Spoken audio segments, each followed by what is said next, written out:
ఈ రోజు కూడా దేవుడి సినిమాలు ఏంటంటే ఫస్ట్ నన్నే అడుగుతున్నారు. ఎందుకంటే వేషం ఒకటే కాదు సార్, దానికి కొంచెం త్యాగం కూడా చేయాలి. అంటే తెల్లవారుజాము 3 గంటలకు లేవాలి. మీరు కూడా అలా చేస్తుంటారా? చేశానుగా.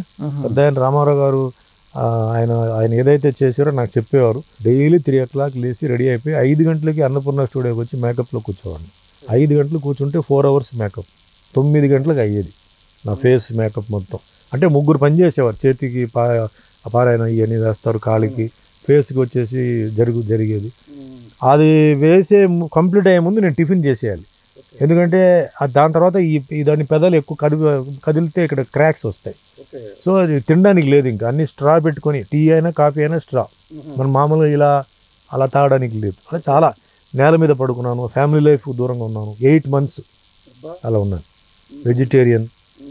ఆ సినిమా క్యారెక్టర్ వేసిన వరకు నాకు దేవుడు భక్తి అంతా ఉంది. అదే మామూలుగా గుడికి వెళ్తాం, అదంతా ఉంది. కానీ నాకు తెలియకుండానే ఒక సమ్ స్పిరిట్ లోపల ఎంటర్ అయింది సార్. అది ఎందుకు నేను చెప్తున్నానంటే, గెటప్ వేసి నేను నుంచుంటే చాలామంది నన్ను ఫేస్ చేయడానికే కొంచెం ఇబ్బంది పడ్డారండి. ఎందుకో వాళ్ళు ఒక లోపల ఏదో దేవుడిని చూస్తున్న ఫీలింగ్, డైరెక్ట్గా మిమ్మల్ని మేము చూడలేకపోతాం అని చెప్పి చాలా ప్రెస్ వాళ్ళు కూడా చెప్పారు. ఎందుకో అసలు అచ్చుకుతున్నట్టు అలాగే ఉండేవాళ్ళు. సుమన్ మాకు తెలుసు అండి, సుమన్తో మేము చాలా ఇంటర్వ్యూలు తీసాం. బట్ ఈ గెటప్ వేసిన తర్వాత మీతో మేము అంటే అలాగే చూద్దాం అనిపిస్తుంది తప్ప మీతో మాట్లాడాలి, మీతో ఏదైనా ఒక ఇంటర్వ్యూ తీసుకోవాలని మాకు అనిపించట్లేదు. ఒక రకమైన అది భయం కాదు, ఒక రకమైన మంచి ఫీల్ ఉంది, మిమ్మల్ని అలా చూస్తుంటే బాగుంటుంది ఫీల్ వస్తుంది అన్నారు. సో నాకు ఆ సినిమాలో ఆ దేవుడు ఆ క్యారెక్టర్ నాకు సెలెక్ట్, అంటే రామారావు గారు తర్వాత అంటే చాలామంది చేశారు. దాని తర్వాత ఈ జనరేషన్లో నాకు రావడం, అది క్లిక్ కావడం. ఆ సినిమా శంకర్ దయాళ్ శర్మ గారు, ప్రెసిడెంట్ ఆఫ్ ఇండియా, ఆయన అక్కడ చూడాలని చెప్పి ప్రింట్ వెళ్తే నన్ను కూడా రమ్మని చెప్తే నేను కూడా వెళ్ళి పక్కనే కూర్చొని, మేము సిబిఐ డైరెక్టర్ కార్తికేయన్, ఇప్పుడు chief of army, navy, air force, మేమంతా కూర్చొని సినిమా చూసాం.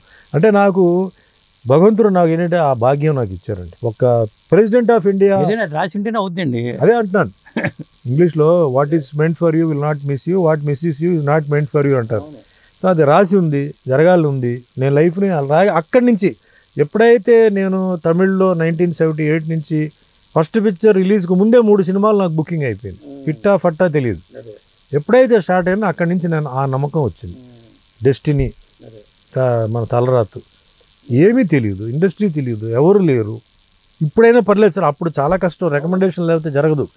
ఎవరిదో రిలేషన్ ఉండాలి, లేకపోతే ఎవరో డైరెక్టర్ పక్కనే పుష్ ఇవ్వాలి. స్ట్రగుల్ అయిన వాళ్ళే కదా అందరూ, లేవు అలాంటివి నాకు వచ్చింది. ఫిల్మ్ ఇన్స్టిట్యూట్ చేరాలని ఆలోచన రాలేదు అప్పుడన్నా? యాక్టింగ్ ఇంట్రెస్ట్ లేదు. ఇంట్రెస్ట్ ఉంటే కదా టైం లేదు. అందరూ రజనీకాంత్ వెళ్ళారు, చిరంజీవి గారు వెళ్ళారు, అంతే. ఇప్పుడు మన గ్రూప్లో పెద్ద హీరోస్ అందరూ డ్రామాస్ కొంచెం ఇన్ఫ్లుయెన్స్ ఉంది. అంటే ఇప్పుడు మన అకినేని నాగేశ్వరరావు గారు, తర్వాత వీళ్ళు కొంచెం ఆ డ్రామా ఇన్ఫ్లుయెన్స్ కొంచెం ఉంది. చిన్న డ్రామాలు అవి ఉన్నాయి. నాకు ఏది లేదు కదా అంటున్నాను.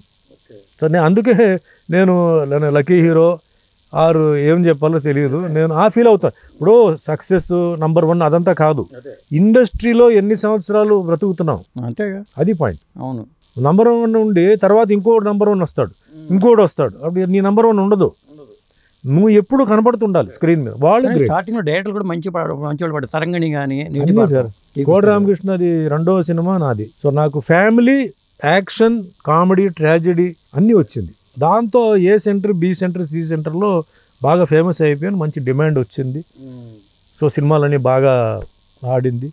ఏ సెంటర్ కాకపోయినా బి సెంటర్, బి సెంటర్ కాకపోయినా సి సెంటర్,